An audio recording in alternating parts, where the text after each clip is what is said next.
Hello, I'm Richard Reid. I'm the painter who did all this stuff in this gallery. It represents 70 years of my work. And I began in a very peculiar kind of way. I had actually started university with the intention of going into medicine, partly because I had been very interested in anatomical studies prior to that. And I found myself, when applying to the University of Manitoba, talking to a guy who had just come to Winnipeg to open the new School of Art in the university there. From the old Winnipeg School of Art, became the university.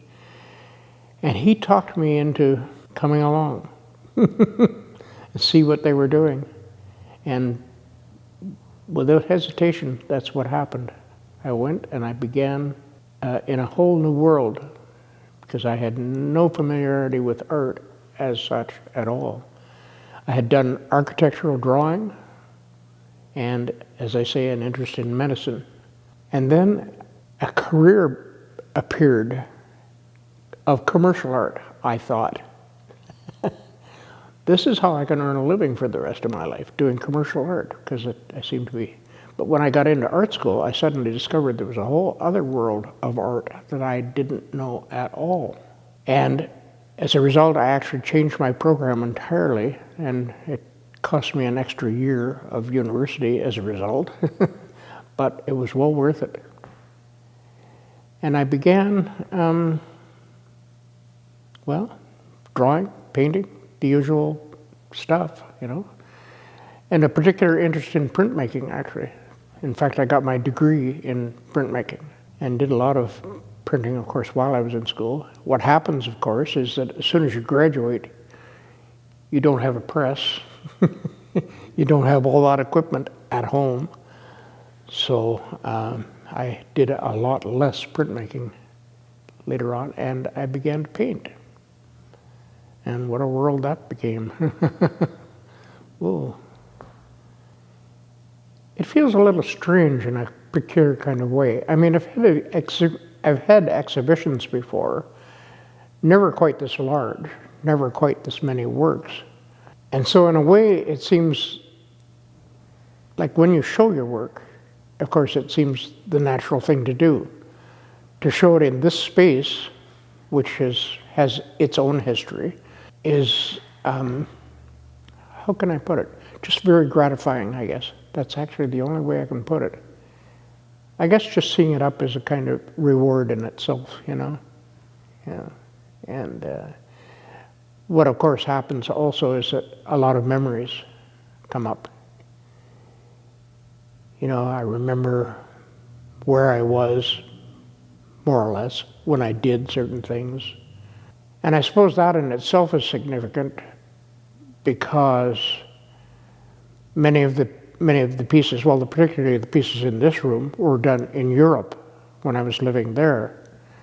I had a tiny little studio in London for 5 years, 4.5 years basically, I guess, and did a lot of large works, including this guy, which was practically the size of the room. So there's those kind of memories. And also the significance of what was happening in Europe, in England in particular, because that's where I was mostly, in the early 60s. Now, if you look at the history of social changes, the 60s was a pretty phenomenal time, really. And I found myself right in the thick of it. And in some ways, some of these paintings kind of reflect that. I don't know they do to me. I don't know if they do to other viewers. But my response to the paintings is very largely because of that experience in London at that time, or in Europe at that time. And a lot of things happened in Europe too. Like, one of the things that happened, I don't know if I've sort of mentioned this one before, but in 1963, I went to Austria for 6 weeks to work with Oskar Kokoschka. He was doing a summer school there, and there were about 50 students, something like that. And in that 6 weeks, I was working from models, and I did 575 watercolors in that 6 weeks, like 8 hours a day, 15 minutes each. That was it. That's a lot of painting. And that in itself made a huge difference in my approach to painting, I guess you'd say. Now, a lot of these ones in this particular room were just prior to that period, in fact, but still, there's that connection, I guess you'd say. There was actually a 5-year gap from art school to going to Europe, but I was sort of moving around and didn't really have a place to work.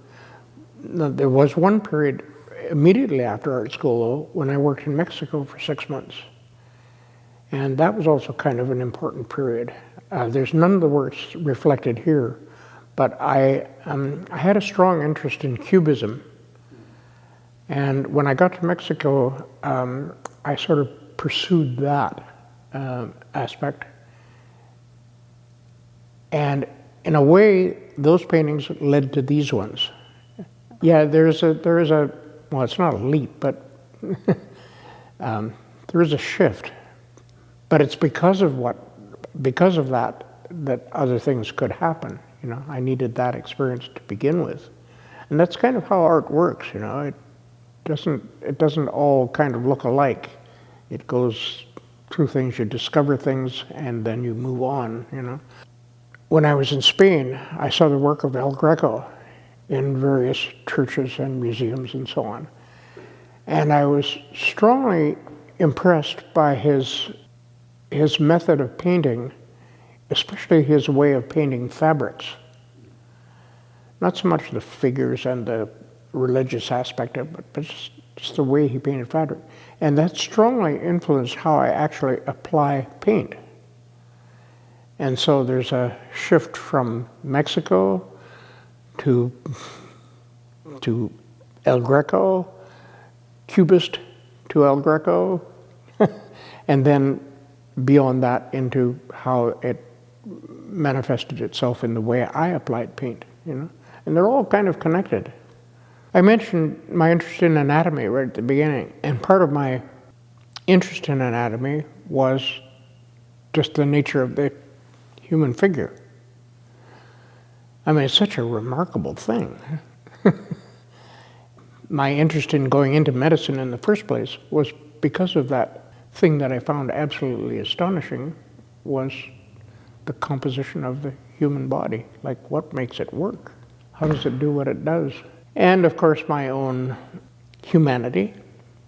The human figure has always been an important part of how I see the world. Landscape kind of creeps in just as a secondary thing,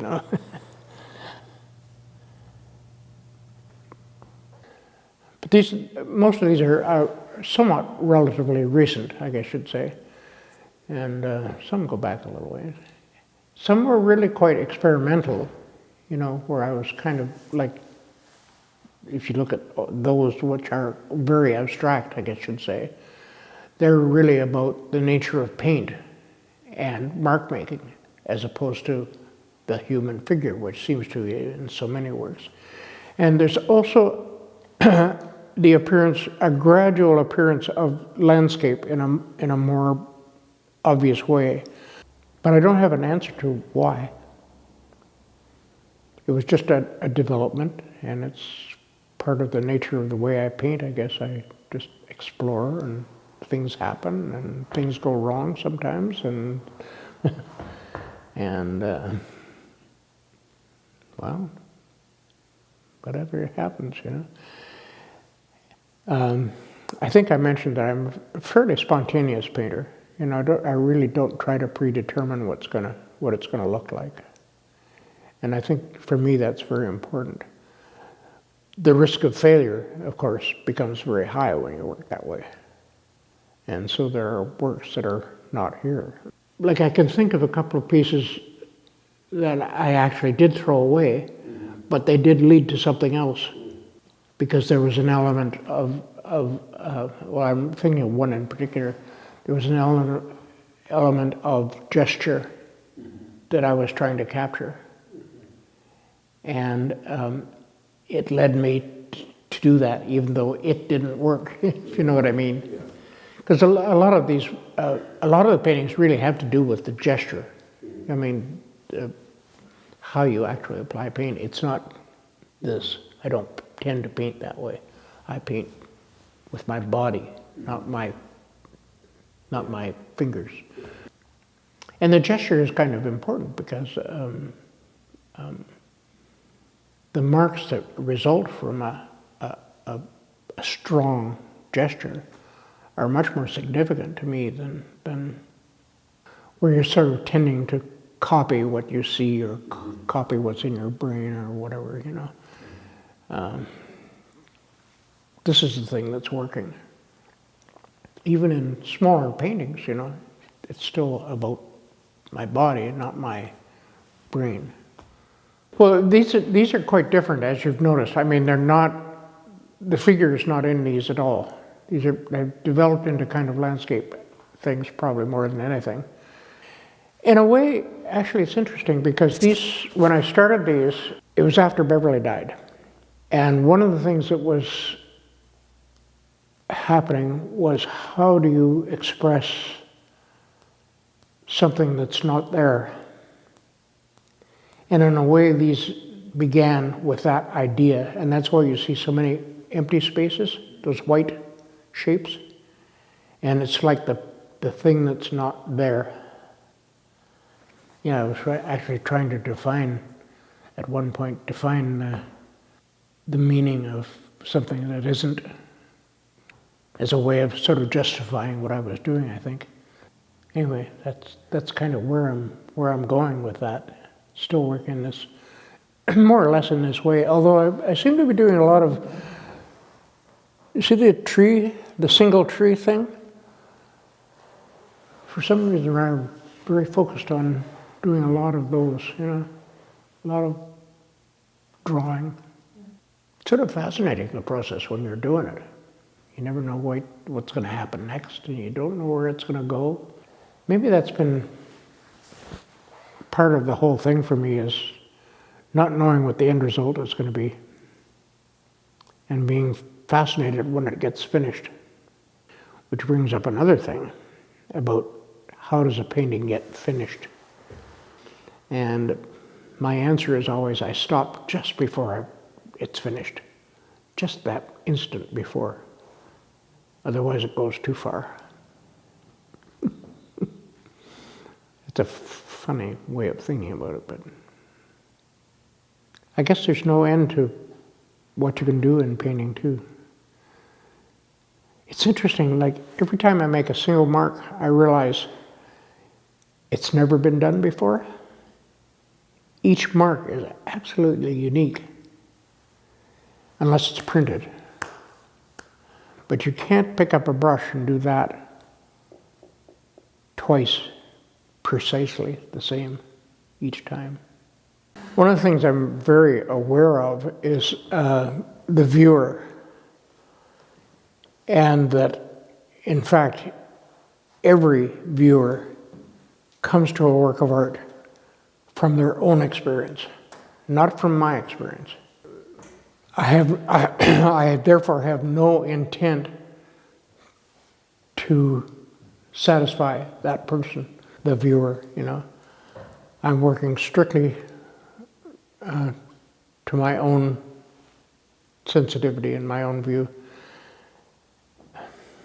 I don't know, I guess that's a kind of commentary about art making, really, and how so many artists seem to be more concerned about the viewer than about their own work. And so I have no expectations of the viewers of my work. Some will love it and some will hate it, and there you go. That's kind of the way it is, you know. The reality is that we do all come to this from a different point of view. I mean, each of us has an incredibly different experience in our lives. And all of those things that have occurred, all those visions that we've had, all those things that we've seen, all the art we've seen, influences how we see the world and how we see these paintings. I mean, I think they're all wonderful. So, story of my life, eh? No, there's lots of more stories, you know.